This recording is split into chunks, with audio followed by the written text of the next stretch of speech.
Subscribe करें मिफ्ताही दुल्हा network को न्यू वीडियो देखने के लिए। तो छोटे बच्चे ने जवाब क्या दिया था?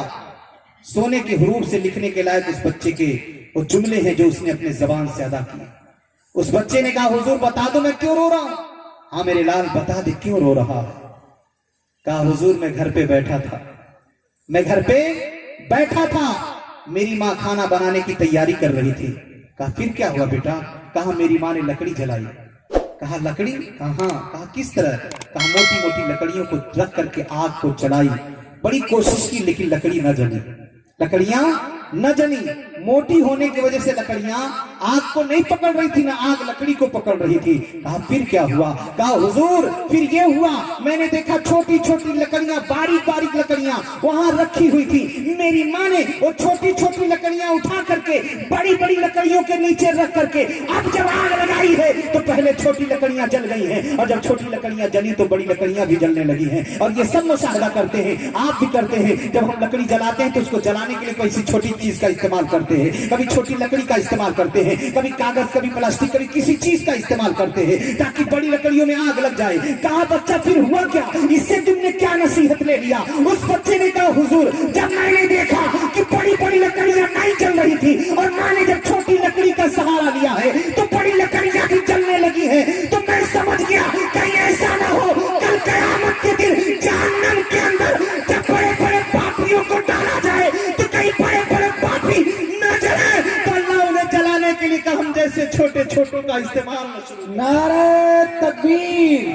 नारे रिसालत, मसलके आला हजरत, उलमाए अहले सुन्नत, नारे तकबीर, नारे रिसालत। अल्लाहु अकबर। गौर करें, इतना सुनना था ख्वाजा हसन बसरी की आंखों से आंसू गिर गए। कहा मेरे लाल तेरे अंदर इस तरह आखिरत का डर भरा हुआ है, इस तरह अल्लाह का डर भरा हुआ। कहा हुजूर जब से मैंने वो नजारा देखा है, छोटी लकड़ियां बड़ी लकड़ियों को जला रही हैं, छोटी लकड़ियों के जरिए बड़ी लकड़ियों में आग पकड़ रही है, तभी से मेरा दिल कांप रहा है, तभी से मेरे दिल के अंदर अल्लाह का खौफ पैदा हो गया, और तभी से मैं आकर के अपनी पेशानी इस बयाबान में रब की बारगाह में झुका दिया हूं। मौला कहीं कयामत में ऐसा ना हो कि बड़ों की वजह से हमको भी जहन्नम में डाल दिया जाए, बड़ों की वजह से हमको भी आग के अंदर डाल दिया जाए। इसलिए लोग सोचें हम खुद संवरें, अपने बच्चों को संवारें, हम खुद अच्छे बने, अपने बच्चों को अच्छा बनाएं, हम खुद नेकी के रास्ते पे चलें, अपने बच्चों को नेकी के रास्ते पे चलाएं। अल्लाह के महबूब फरमाते हैं कुल्लुकुम राइन वल मसूलु मन रइयतिही, कि तुम में से हर एक अपने घर का हाकिम है, अपने घर का मुखिया है। तो हर मुखिया से, हर राजा से प्रजा के बारे में पूछा जाएगा, हर बादशाह से रियाया के बारे में पूछा जाएगा, घर के हर जिम्मेदार से उसके घर वालों के बारे में पूछा जाएगा।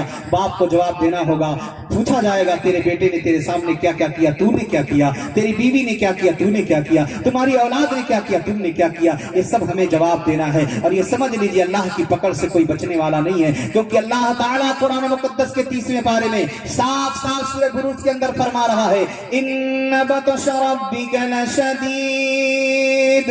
ऐ लोगों तुम्हारे रब की पकड़ बहुत सख्त है, अपने रब की पकड़ से बच नहीं सकते।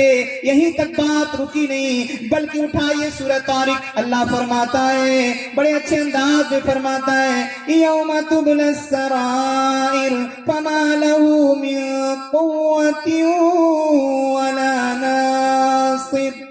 आखिरी बात अल्लाह फरमाता यौम तुबलस सराइर, जिस दिन हर छुपी हुई चीजों की जांच होगी। फिर हम यहाँ समझ रहे हैं पर्दा ओढ़ करके गुनाह कर लिए, किसी ने नहीं देखा, तारीकी का फायदा उठाकर गुनाह कर लिए, किसी ने नहीं देखा, लोगों की अपनी मौजूदगी का फायदा उठा करके गुनाह कर लिए, किसी ने नहीं देखा, माँ से छुप करके गुनाह कर लिए, किसी ने नहीं देखा, अपने समाज से छुप करके गुनाह कर लिया, किसी ने नहीं देखा, उलमा से छुप गए, सुलहा से छुप गए, सबसे छुप गए। लेकिन अल्लाह फरमाता यौम तुबलस सराइर, जिस दिन हर छुपी हुई चीजों की जांच होगी, फमा लहू मिन कुव्वतिन वला नासिर, तो किसी इंसान के पास इतनी ताकत न हो जो जांच से बच जाए।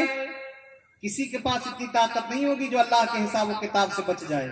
वमा लहू मिन कुव्वा, कि उसके पास कोई ताकत नहीं होगी اور نہ کوئی اس وقت آپ کا کوئی مددگار ہوگا جو اللہ کے حساب سے آپ کو بچا لے. تو نہ اللہ کے حساب سے آپ بچ سکتے ہیں نہ اس کی پکڑ سے آپ بچ سکتے ہیں. اس لیے ابھی بھی آپ کے پاس زندگی کے جو لمحے ہیں ان لمحوں میں اپنے پروردگار کو یاد کر کے اپنے رب کو منانا. بس یہی آپ سے ریکویسٹ ہے. اللہ فرماتا ہے یا ایھا الذین آمنوا اتقوا اللہ، اے ایمان والو اللہ سے ڈرو. ولتنظر نفس ما قدمت لغد، اور دیکھو آپ نے کل کے لیے کیا بھیجا ہے. واتقوا اللہ، اللہ سے ڈرتے رہو. ان اللہ خبیر بما تعملون، بے شک اللہ تعالی خبردار ہے جو کچھ بھی تم عمل کرتے ہو. اللہ تعالی ہمیں اور آپ سب کو نیکیوں پہ عمل کرنے کی توفیق رفیق عطا فرمائے. وآخر دعوانا الحمدللہ رب العالمین. السلام علیکم ورحمۃ اللہ وبرکاتہ.